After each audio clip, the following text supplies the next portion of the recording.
Welcome into the rundown on Fox Sports Radio 1400 around the world on the iHeartRadio app. My name is Rob Sanders. Thanks for joining us this afternoon. And I want to head out to the phone lines. Welcome in from ESPN, my friend of the program, Mr. Kevin Fitzgerald. Kevin, how are you, sir? Be back with you. Hope you're doing well. I am holding my own, my friend. And as always, I appreciate you making some time out for us. You were supposed to have a game tomorrow that has kind of been postponed. In addition to dealing with COVID-19, we're having to deal with the weather as well, right? Boy, it's scary. Some scary stuff across the country.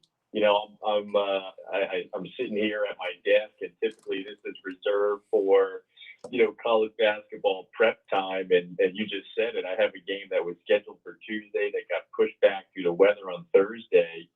And that game has been postponed again.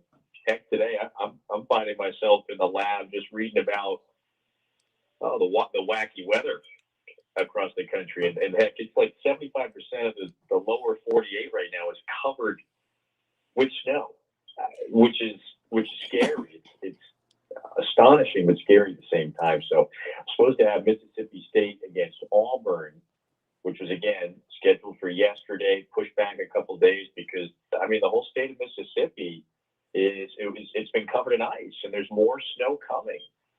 It's some scary times right now. I just wish everybody the best. I hope everybody remains safe. Texas, Arkansas, Louisiana, Mississippi, that area of the country in particular, which is just not equipped to handle something like this.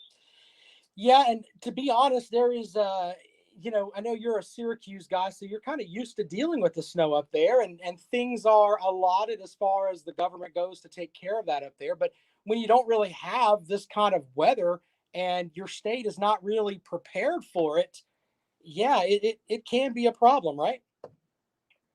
You're seeing it across Texas. It's not just college events. The Dallas Mavericks have postponed a game. The Stars had to postpone a couple games. You've got a bunch of schools. Their women's basketball and men's basketball programs are postponing games. So yeah, it's scary. I just wish everybody in Texas the best, particularly because that's where just these dreadful power outages are happening. So. There are some places, there are some areas that were able to play some games, but now, I think that this time in particular, especially in these areas in these states and the areas of each state that we just referenced. Oh my goodness! I hope everybody remains safe. We can get back to playing sports after I think it has been deemed where people are safe, they've got heat, electricity, so on and so forth. It is a mess out there, but I tell you what, we're also dealing with COVID-19, and that's something that has been affecting a lot of programs. What do you think is the best way that you have heard for teams to deal with the quote-unquote COVID pause? So wait, if we're talking about getting back on the court 10 to 14 days later, it's as simple as that. And I just have a major, and I think, maybe more people than I've seen. They need to recognize the incredible efforts and sacrifices of, professional athletes, sure, but I think particularly at the college level, it really stands out. College athletes across the board, regardless of the sport, pardon me, they deserve all the credit and all the respect and appreciation from us. They are propping up a sport by doing exactly that. Practicing, preparing for games, and then isolating. Reduce your risk of getting this virus so we can play these games. That deserves an amazing amount of credit. Remember, the coaches get to go home. They have, most of them have families, have kids. They have their home space. Collegiate athletes have a 12 by 12 room. Even in cases of roommates as well, it's like, you shut your door, I shut my door. So that's not an easy thing to have to deal with at all. That's taxing physically and mentally. So Rob, just that's all you can do when when programs are on a pause. So I've had South Carolina a few times this year, and it's draining to have to go through because there's so many factors. First off, there's your health and safety that is at the forefront here, but and a lot of these kids want to keep playing, and to do that, you have to do exactly that. You need to isolate, reduce your risk, almost take it down to zero. Bring the risk factor of potentially contracting the virus to almost zero to keep this thing going. And what that means is isolate. That's not good for the psyche. So I just have an amazing amount of respect and appreciation for 18 to 22-year-olds that are there. They are making this sport go, plain and simple. Well, under that logic, do you think that the conference tournaments should be scrapped this year?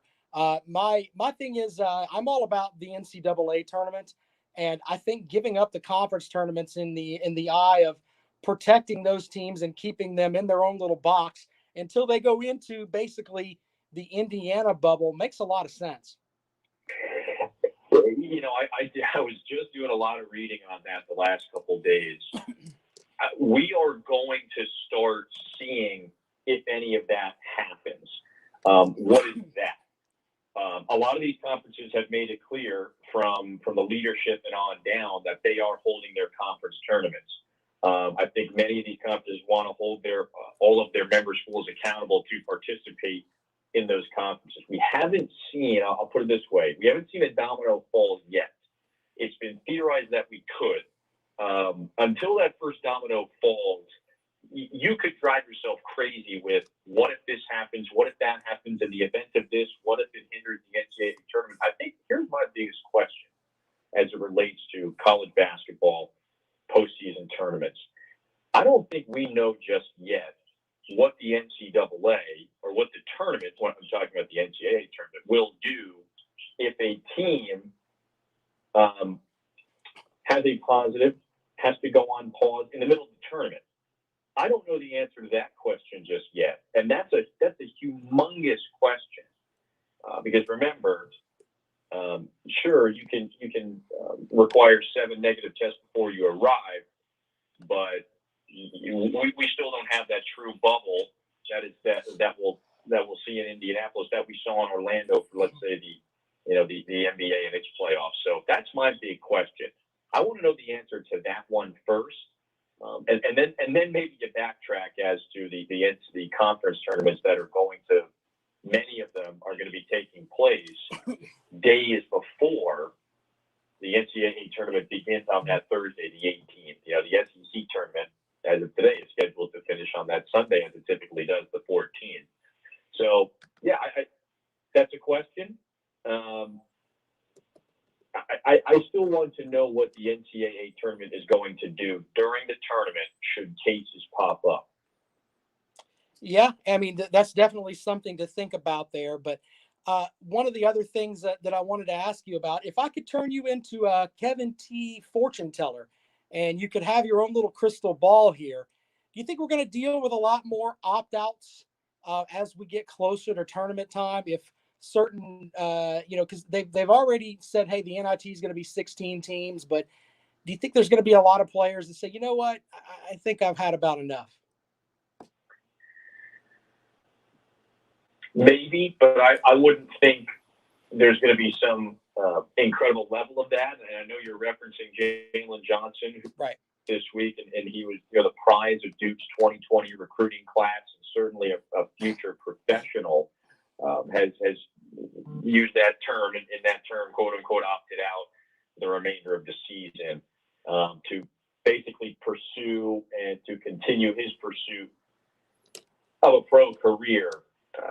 Yeah, I mean, that certainly raised some eyebrows this week. I wouldn't expect this to become a trend. Does another player do it? Do we see 2 other players do it? I don't know, but I don't think it would be any sort of a trend. Getting back to what Jalen did. Hey, I'll say this about Johnson. Yeah, it's going to raise some eyebrows right now. 10 years down the road, he could be a 3-time All-Star with a great career, playing in the NBA, a loyal following. He could be, sometimes sometimes you have to do things that make you go, you know what, that might have been a mistake. I'm not going to do that again. So I just think I'm always player first. Is it a little strange, the timing? Sure. And he'll have to answer that question. You know, Jay Bill was talking about this earlier this week on one of his games. You know, he's going to have to answer that question. There are going to be a lot of scouting departments and NBA front offices that are going to ask. He'll have to have an answer for it. But at the end of the day, he's extremely talented. And I think he's somebody who is going to be playing will have quite a lengthy career. And are we going to be talking about when he left the Duke program in the middle of his freshman season 10 years from now? No. So it's kind of like one of these blip on the radars. I don't know if it's going to be a major trend in terms of middle of the season. Remember, I can count. There's about 5 or 6 definite college who would have been college one and done stars who technically opted out of college basketball and went and played in the G League this year. I think that right. Team has just started operating as of last month. That G League team based in California that a lot of potential college stars, 5 stars in that 2020 recruiting class signed up for. So to me, that trend has almost happened to a certain degree. The one where it occurs in the middle of a season, strange. I don't think it's going to be a major trend this year and at least in the near future. Kevin Fitzgerald joining us from ESPN. We appreciate him making some time out for us today. I have some on the court questions because we've talked about all this stuff off the court. Let's talk about some on the court stuff. All right. Looking at the SEC, and I know that you were supposed to do some Mississippi, you told me an Auburn game, Mississippi State game earlier, but you probably had to focus on Alabama a little bit. Do you think they may be kind of a flawed team with their reliance on shooting the 3 ball? No. I just saw them a couple days ago, and I asked my partner on air this exact question. I said, where is the weakness? I would actually counter to anybody who maybe uses the term to say that's a gimmicky, that team is flawed. They're gimmicky in their style. So are the Houston Rockets then. They've been one of the final 4 teams standing in the NBA playoffs the last several years. While sure they haven't broken through and made it to an NBA finals, they've kind of flamed out in the conference finals each of the last few years. I would point to that example. That's not a flawed roster. That's not a flawed way of playing. The Houston Rockets are one of the last 4 teams standing. So if you're telling me Alabama can be one of the last 4 teams standing, they'd have a little party down in Tuscaloosa. So defensively they don't get enough credit. While, yes, there is a reliance on the 3 ball, Alabama's approach is more of this. We want threes, but we want threes off of paint touches. They get to the rim at a very high rate. They get to the free throw line at a very high rate. They're extremely balanced. Their rotation is very deep. And oh, by the way, I'm scrambling to KenPom right now to see if it has updated. So I take it back. They are, in terms of defensive efficiency, they are the 2nd best team in the country, right there with Baylor and Gonzaga and so on and so forth. They have grown as a team defensively of late. And remember, that's something we always say as well is, sure, you can have offensive firepower. You have the defense that will aid in your NCAA tournament run. I don't think it's gimmicky. I don't think it's flawed. There are successful organizations in the NBA that use this same style. That's how Nate Oates crafted his, get into the paint, layup, free throw, and 3-point centric offense. That's what it is. That's what the Rockets do. That's what the Warriors have done. So I don't think it's flawed. I think it's scary. They're a dangerous team, and they have improved vastly on the defensive end. So I'd watch out if I draw Alabama in that NCAA tournament. Question from Blake online. He wants to know if you think that Ben Howland is on the hot seat. 3 straight 20-win seasons for Mississippi State, and to me that means something. Yeah, they're sitting right at 500 this year. My question to that is always this, and especially because I don't think we've seen a downward trend, if you will. So first off, put together some nice rosters the last few years. 2020, Yeah, they just hit 20 wins last year. They won 23 the year before, went to the NCAA tournament, 25 the prior season before that. That's a lot of wins the last 3 years, and that's not like 5 years ago. Those are the last 3 seasons. Yeah, things don't look great this year. I think I personally think they've underachieved just a tiny bit this year. I like Stewart. I like Molinar. But by the way, those 2 players that I just referenced, they're both sophomores. Their top big inside, Tolu Smith, he's a sophomore. So could they have won 1 or 2 more games? I think they probably could have. But again, they're still hovering around 500.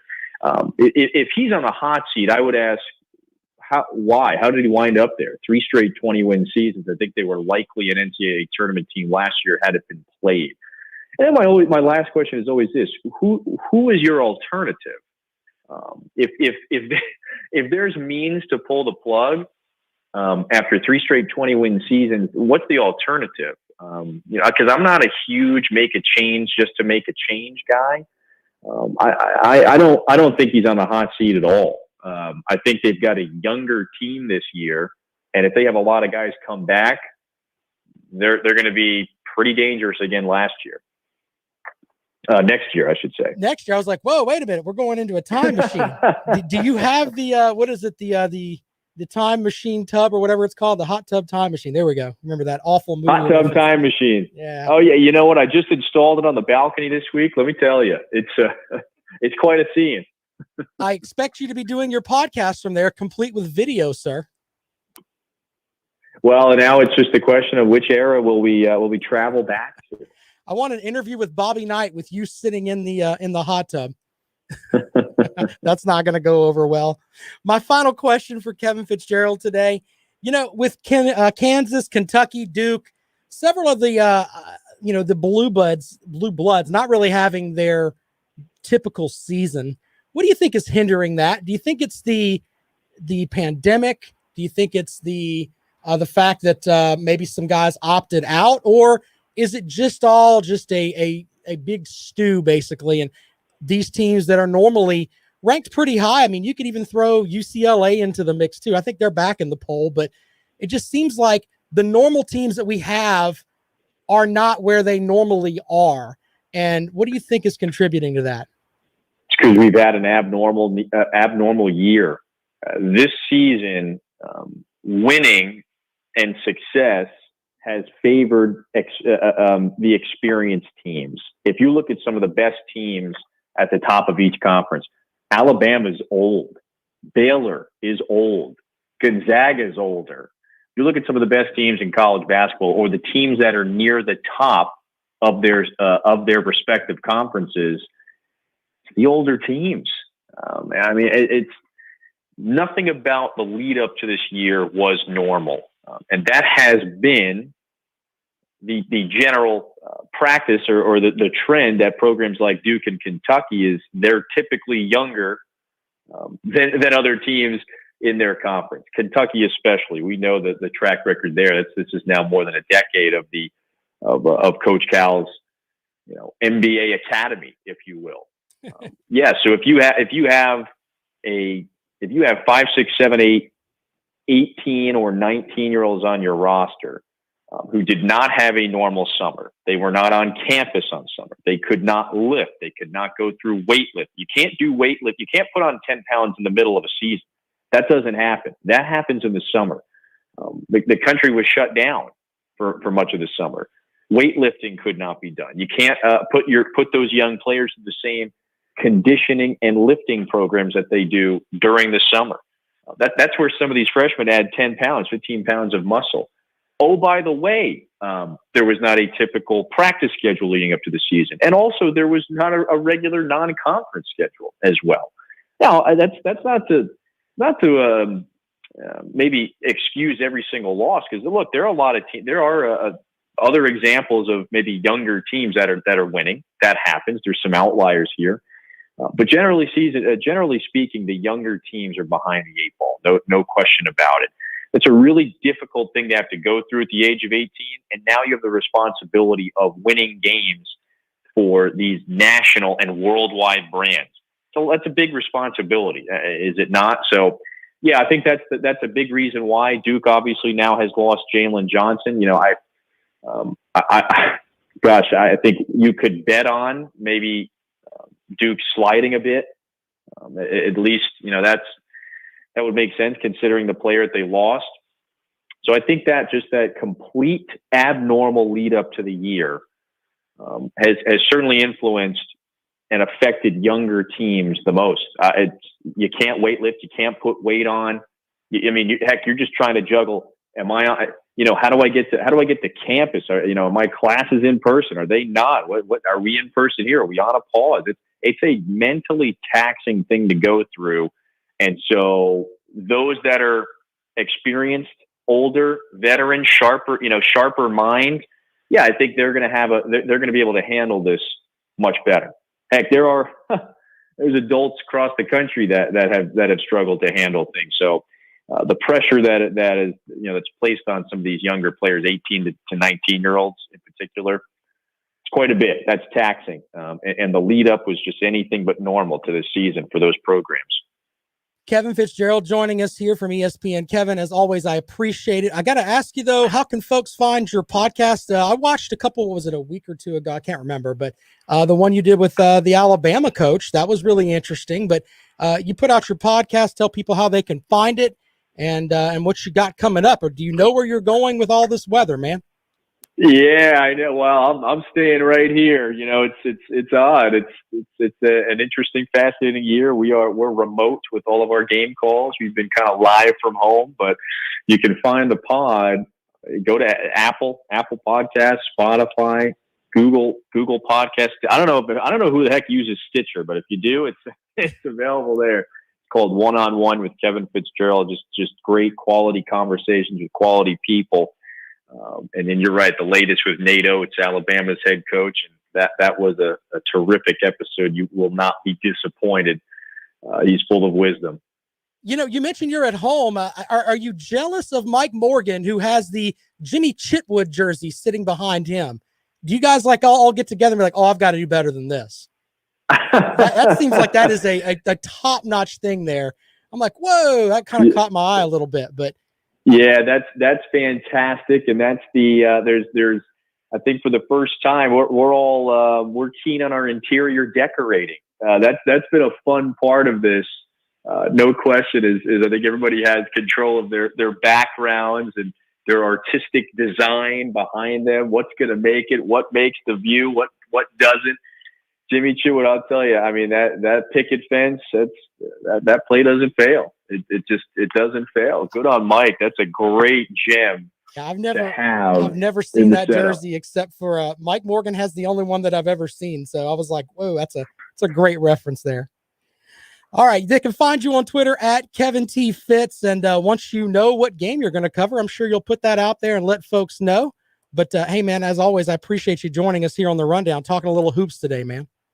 No question. Arkansas, Texas A&M on Saturday, 8:30 Eastern. Arkansas, probably the hottest team in the league right now. So looking forward to that next one. And enjoyed it, Rob. Thanks for having me. All right, Kevin. Thanks so much, buddy. We appreciate it.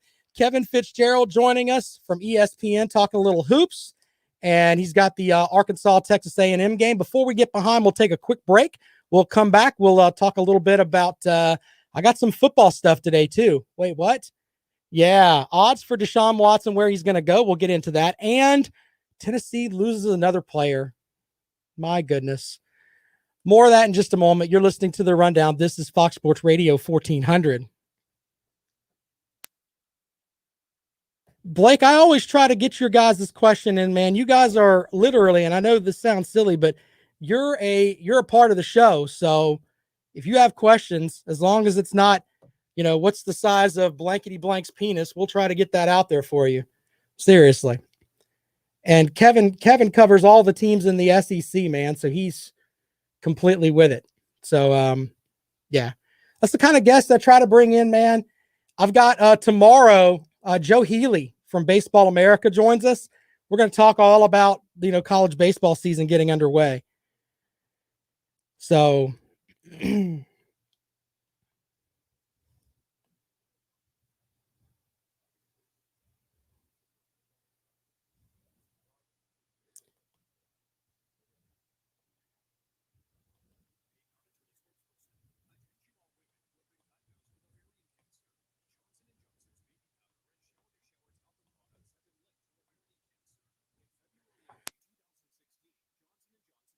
I hear Mississippi State's going to be pretty good. Yeah, I've got that in my on my list here.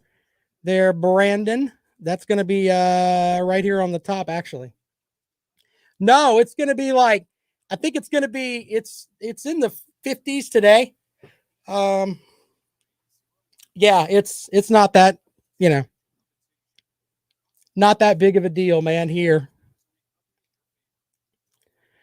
I don't know. I was trying not to enter a name there, Jimmy. So, do you guys like when I bring on guests, or you just like me rambling and just throwing out my crazy stuff? I love guests that are informative. I don't like Kevin doesn't even like talking about his podcast. Him and I have been friends for a while. He's a great guest because of what he does as far as with the SEC network and everything else. I mean, if you want somebody who's got their finger on the pulse of that, there's that. So, and I get great guests all the time, man. Yeah, Kevin's great, brother. Absolutely great. So try to bring on some good guests. By the way, I'm going to be at ACC kickoff. You guys will enjoy that. It's sort of the SEC. It's like SEC Media Days, basically. I'm going to that in July. I'm going to have film on all that, and that's going to be fun. So make sure you guys stick around for that. That's obviously as we get closer to football season. I normally have Dabo Sweeney on the show and all kinds of ACC players. It's a pretty cool event.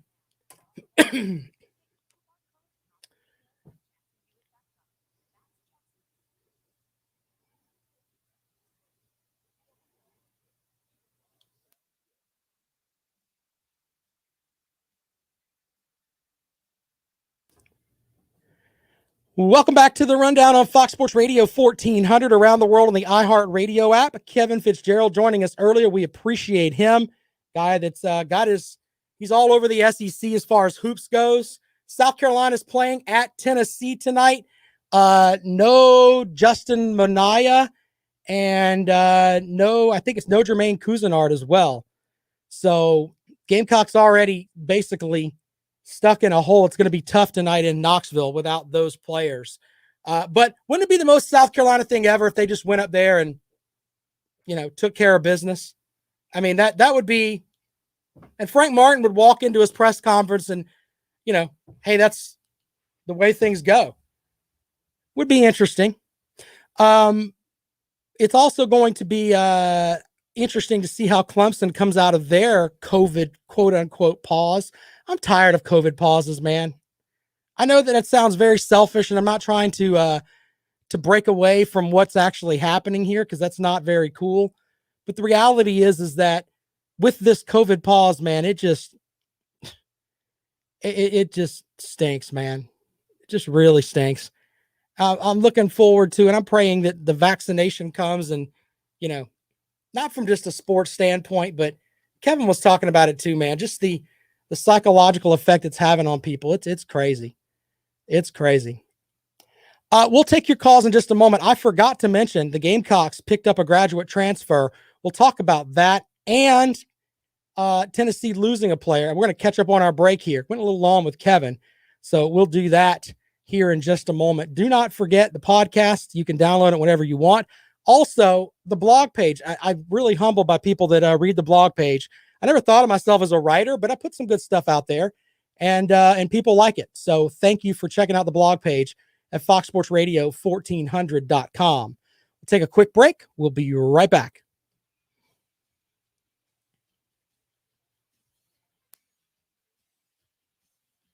Is the whole state of Mississippi under ice? Someone sent me a video earlier, and it's on Twitter. I should retweet it, where it's like they have like two sides of the road. One side is like Texarkana, Texas, and the other side is Texarkana, Arkansas. Arkansas has money for snowplows, so their road is clear, but the other side on the Texas side is not. So it's amazing. And I don't like I don't get into like the politics into that, but if you don't have a snowstorm but once every 15 years, it's hard to invest in a $200,000 snowplow that's just going to sit there forever. You know what I mean? Yes, Blake, we will be going live tonight, and tonight may be special because the Gamecocks are playing Tennessee without two of their better players, and they may be getting their butts handed to them. And Jackpot's got to watch that game live with me while all of that's going on. It's going to be a gong show. It's going to be an absolute gong show. Yeah, I feel bad for folks that are having to deal with that. I've got some friends that, somebody in Texas said that they were having issues like just getting out of their driveway. It's hard for them to get out. And I guess, everything closed, no traffic on the ice roads. Yeah, I feel bad for folks, man. Natural disasters and me are just insane. When I was in the Coast Guard, I had an eye infection, so I couldn't get underway with my boat when a tornado rolled through our town, and my eye infection had cleared up. I was just waiting on them to get back. I'll never forget it. It rolled through our town, and the sheriff there in Hamilton, Illinois, my senior chief and him are friends. He came and picked me up and said, I need you to come with me. We went around pulling people out of their basements where their houses have been leveled. And that's what I learned. You don't mess with Mother Nature. She is not the one to mess with, period. But I'll never forget that, man. I was 19 years old and had no clue about life. And I'm pulling pregnant women out of basements where, tornadoes have ripped through them. Mother Nature does not care. She is a ruthless individual. Sad.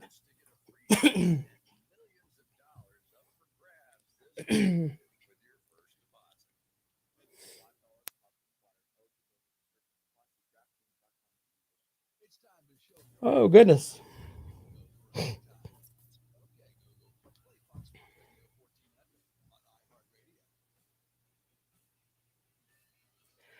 Welcome back to the Rundown on Fox Sports Radio 1400.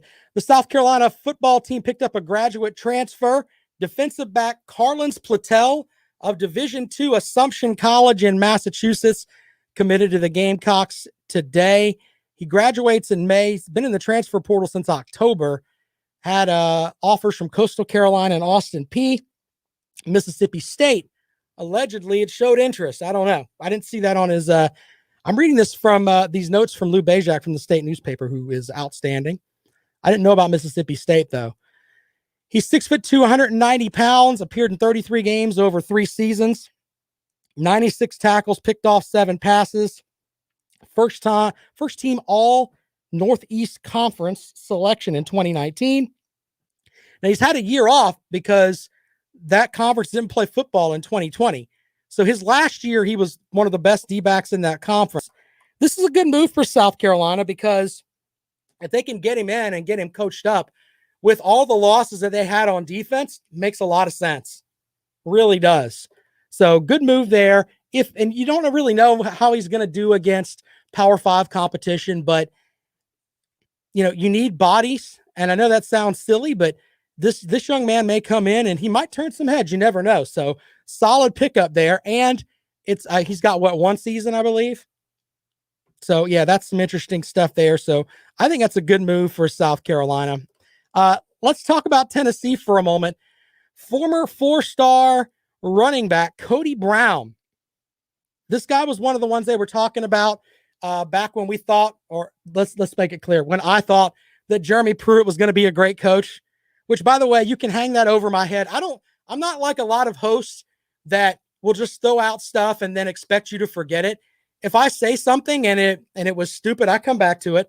I have no problem admitting that sometimes I say stupid things. I said Jeremy Pruitt was going to be great. I was absolutely wrong.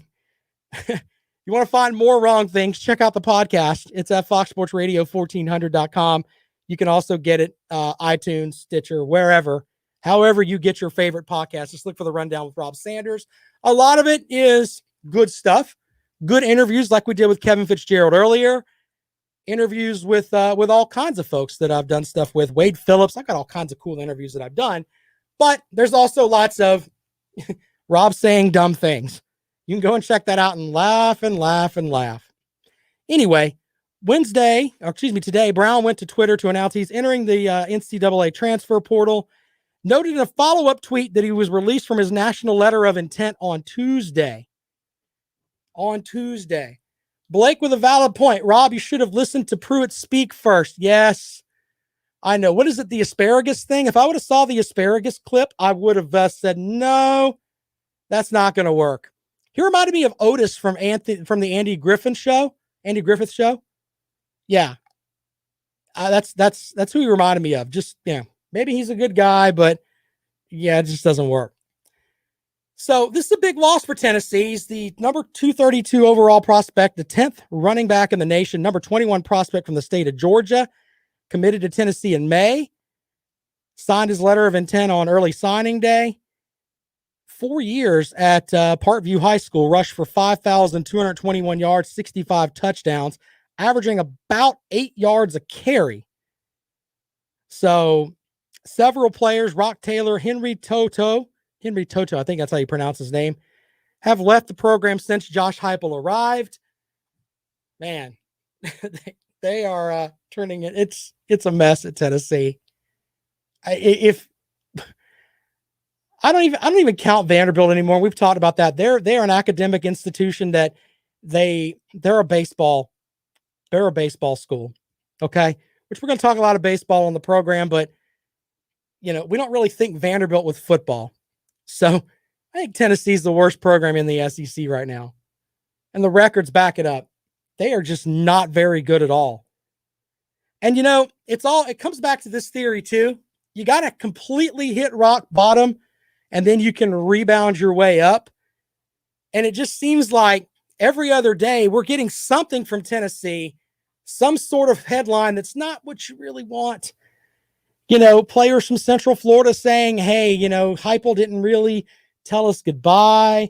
To this player's going to Alabama. This player's leaving, and they haven't even played spring ball yet. And he's like, see ya, I'm out. Your kicker transferring to Memphis. It's every day. It's something with Tennessee. It really is. So there's definitely that, man. And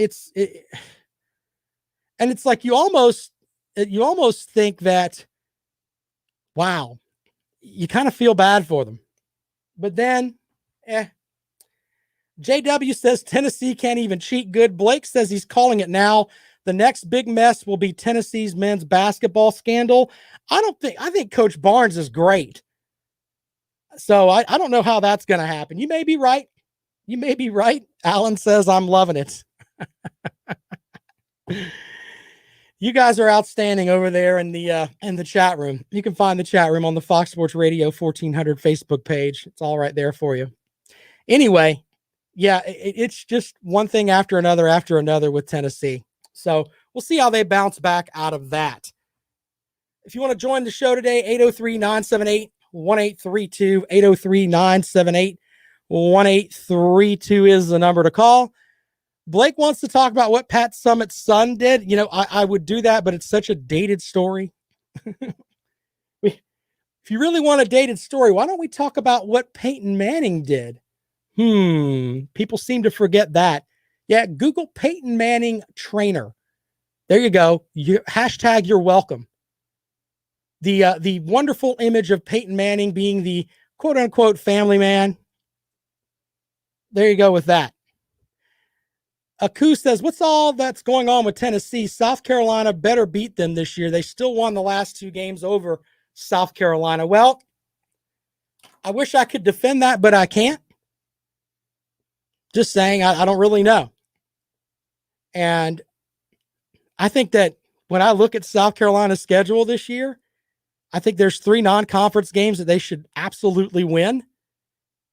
And I think that there's there's 2 conference games that I think they should absolutely win. And that's the Vanderbilt game and the Tennessee game. After that, I don't know. But those 5 for South Carolina would make, just from, even if you're the person that looks at everything and is like, man, all the negative things you see about South Carolina. Oh, Shane Beamer's a new coach and They lost a lot of players, and they're having to deal with Will Muschamp and all of that. You can have all of that. I think it's not out of the realm to say South Carolina should win 5 games this year, regardless. Now, I'm obviously injuries and everything else can come back. I know that I said earlier, I say stupid things on the show, but I don't think that, I think that's, that's about par. It really is. Anyway, we'll take your calls on that. 803-978-1832, 803-978-1832 is the number to call if you want to join us here on the Rundown. Jimmy says, you were an angel in your younger days. Good thing there were no cell phones when I was in college. You're absolutely right. Because I would have been doing dumb things on Twitter. That would not be good. All right, quick break. When we come back, we'll wrap up today's show. This is the Rundown on Fox Sports Radio 1400.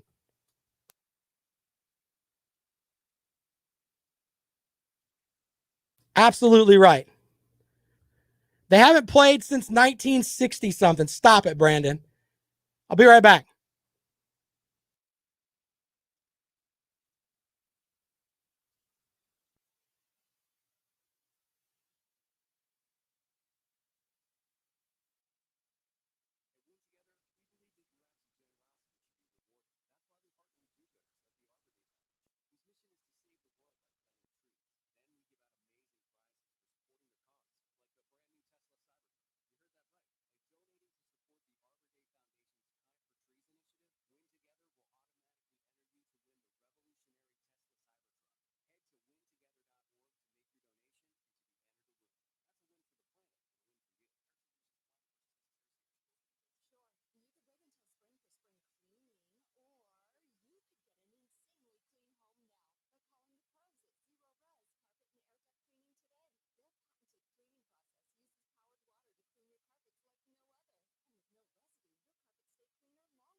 Yeah, Tom, I want to work on that. What's up, Nate?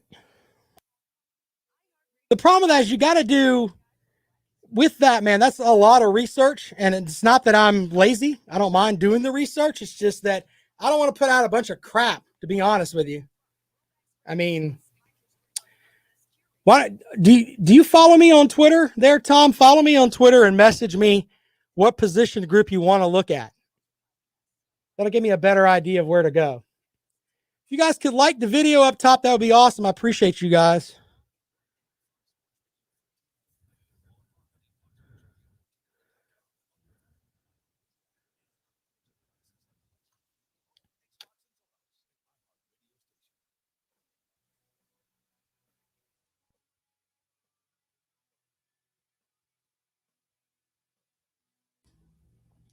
Welcome back to the Rundown on Fox Sports Radio 1400.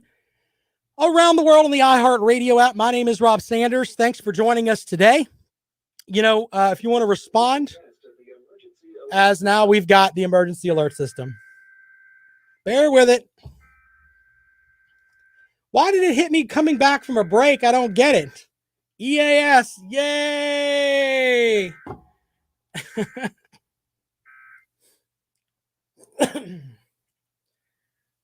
All right, anyway, back to what we were talking about here. A couple things I wanted to put out there really quick. There are reports that there are 2 clear favorites for J.J. Watt right now. And I look at it from this perspective with J.J. Watt. Why would you not want to sign J.J. Watt? That's something that I've been thinking about. The big crazy thing with that is that they've got it down to two teams. One of them is Pittsburgh. I don't know if they're going to have the salary cap money. The other is Green Bay. People should be lining up to get J.J. Watt. And I'll tell you why. Even though he's getting older, now I'm not saying you should give him record-breaking money. He should be paid, but not at, the rate of a 21-year-old defensive player. I've got to check out his age here. I don't know exactly how old he is. But J.J. Watt, you get this guy simply because he's 31. So, yeah, he may have 2 or 3 really good years left. I understand Tom online says there's injuries there. If you watched Houston this season, though, they game planned against him. He was the only player on the Houston defense that was, worth game planning against. And he still had some plays this year. I remember the play on Thanksgiving Day where he basically had the interception and ran it back or something like that. Tom also says the Patriots want him. Yeah, any team should want J.J. Watt. So if the guy was literally at one point, he would sleep at the stadium and work out. I know people mock age, etc., but 31 years old, man, you got to get with that. Another guy that is on the free agent market that I think is going to garner some serious looks is Kawan Short from the Carolina Panthers. They let him go, but they let him go because he was a $20 million cap hit. He's had some shoulder issues, but he's still young. Kawan Short is, I'll get the age on him too. So make sure I don't short him on that. But what a use of a pun there. Anyway, Kawan Short is, he's much older. He's 32. And he's all, but see, the thing is, he's only played in 5 games the last 2 seasons. So you could use the argument he's injury prone, but he's the kind of guy that could get on a team and really, really help them out. So I like Kawan Short a lot. I think he's been a Pro Bowler like 2 or 3 times. So yeah, looking at some of the free agents that are out there. Also, if you were following my brain's tangled up today. There is an article that I wrote on my Fox Sports Radio blog page. Vegas odds have Deshaun Watson favored to stay in the ACC. From betonline.ag, the Jets are at plus 200. The Dolphins are at plus 350. The Patriots are at plus 800. The San Francisco 49ers are at 800. And the Carolina Panthers are at plus 1,000. So there you go with that. Now, he may end up staying with the Texans and sitting out. Let me make sure I put that out there too. But Las Vegas is definitely saying he's probably going to stay in the ACC. Blake wants to know, would I rather have Dak Prescott or Deshaun Watson? I want Deshaun Watson. Deshaun Watson, according to Pro Football Focus, has, I think it's the second highest rated as far as efficiency goes, completion percentage on passes of 8 yards or more down the field. The AFC. I'm sorry, I said the ACC. Sorry, Tom. Thank you for that. So I would take him, and I don't really know how Dak Prescott has come back from his injury. So yeah, I don't know exactly how that's going to work out, but we'll see. So with that, don't forget tonight we've got South Carolina hoops as they take on Tennessee. That game is at 9:00 up in Knoxville, South Carolina, without 2 of their main players. Oof, we'll see how that works out. I do have one other story I want to share with you today. I'm a guy that loves Jeopardy. The growing up as a kid, my grandmother loved Jeopardy. I love Jeopardy. They had an interesting question think it was a couple days ago, where they had a picture of Jimmy Butler from the Miami Heat. And I'm going to play you the exchange. It's pretty funny. Nobody really does well in the sports part of those. I would be the guy that would do really well on the sports part, but then you start asking me questions about, like, you know, what book this came from, et cetera. I probably wouldn't do that well. Anyway, here's this exchange. Now, remember, this is Jimmy Butler is a guy that you see him. If you're a sports fan, you know exactly who that is. With this is the exchange from Ken Jennings, who's hosting right now. Just silly. And the final clue, hoops for 1,000. Recently, this baller barista launched Big Face Coffee and turned his new team, the Miami Heat, into a title contender. We were looking for Jimmy Butler. Nobody sad on that. Alan's taking me to task because I said ACC instead of AFC. I'm sorry. There's what you've learned today. Rob can mess those things up. Anyway, they need to just have Sports Jeopardy, and I'd probably do well at that. We'll have to see how that if that will ever come back. By the way, Lawton Swan of Clemson Sports Talk is next. Of course, he is the czar of Clemson sports. You can catch him on the vast Clemson Sports Talk radio network. Of course, right here on Fox Sports Radio 1400 around the world, here on the iHeartRadio app. Of course, affiliates everywhere love the Swan. Stop looking at me, Swan. There are Gamecock fans that love the Swan. You Georgia fans, I know you're jacked for that big game with Clemson. The toughest game on your schedule next year is the opener against an ACC team. Yeah, I said that. You know it's true. Deep down, get the inside look on the Clemson team with Lawton Swan, as he'll talk about all kind of stuff. He's not as abrasive as I am. Lawton wants to be mayor. He really does. But he wants to be a mayor from his house. He doesn't want to. He doesn't want to leave Castle Day Swan. He wants you to stay in. He wants to stay in his house, and he can just legislate from there. But he's a nice guy. I tell you what, we're gonna fight though when I see him again, because I haven't seen him in a while. I'm gonna draw a line down his head so it looks like a butt. Yep, look for that. Make sure you tell him that when you check out his show today. ClemsonSportsTalk.com. Follow him at Clemson Sports. Tomorrow on the show, I've had people message me on Twitter. I'm at Rob Sounds Good. Yep. Here's the interesting thing with that. They want me to talk college baseball, then fine. We will do that. This just in from the ACC. Men's basketball schedule change. The Atlantic Coast Conference announced today.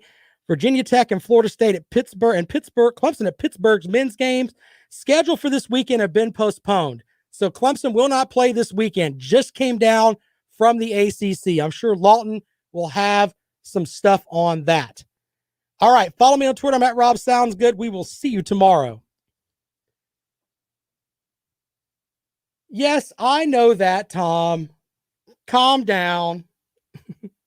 All right, guys. Appreciate you, man. We'll see you tomorrow.